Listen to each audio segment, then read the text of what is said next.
Ben senden evvel yaşayırdım. Sadece nefes alırdım. Her gün eyni renkdeydi. Farklı bir seher yok idi. Sessiz bir otaqda özümle tek kalırdım her zaman. Bilmirdim ki itirdiğim tek şey mənəm.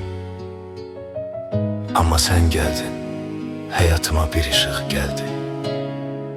Benim yarımçıq cümlelerim seninle tamamlandı. Sənə görə gülürəm, sənə görə yaşayıram. Hər çətinlikdə dözürəm, səninlə ayaqdayam. Sən sadəcə bir insan deyil, sən mənim daxili səsimsən. Bu həyatın ən gözəl hissəsi, mənim bütün nəfəsimsən. Sənə görə mən dəyişdim, köhnə qorxuları sildim. Sen benim tek ve benzersiz dünyamsan, bunu bildim. Milyonlarla üz var bu şehirde, milyonlarla ses. Ama senin bakışın tektir, senin pıçıltın bəs. Sen başkalarına benzemir, sen özünden bir senetsen. Benim hikayemdeki en vacip, en temel nöqtə sən. Bu bağ, bu duygu ne yazılıp ne deyilə bilər.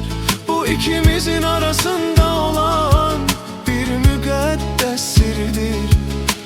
Kaş ki zaman dayansaydı, elə bu an bu yerdə. Sen mənim yanımda, her şey yok, sadece sen var. Mənə söz ver ki heç vaxt o yoldan dönməyəcəksən. Çünkü sensiz mənim həyatım sadece boş bir çərçivə. Sənə görə gülürəm, sənə görə yaşayıram. Hər çətinlikdə dözürəm, səninlə ayaqdayam. Sen sadece bir insan değil, sen benim daxili səsimsən.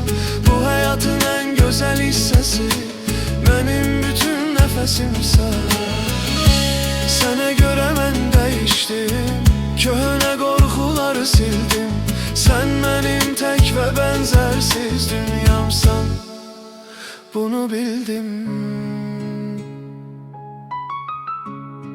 Benim dünyam sana göre tek ve benzersiz.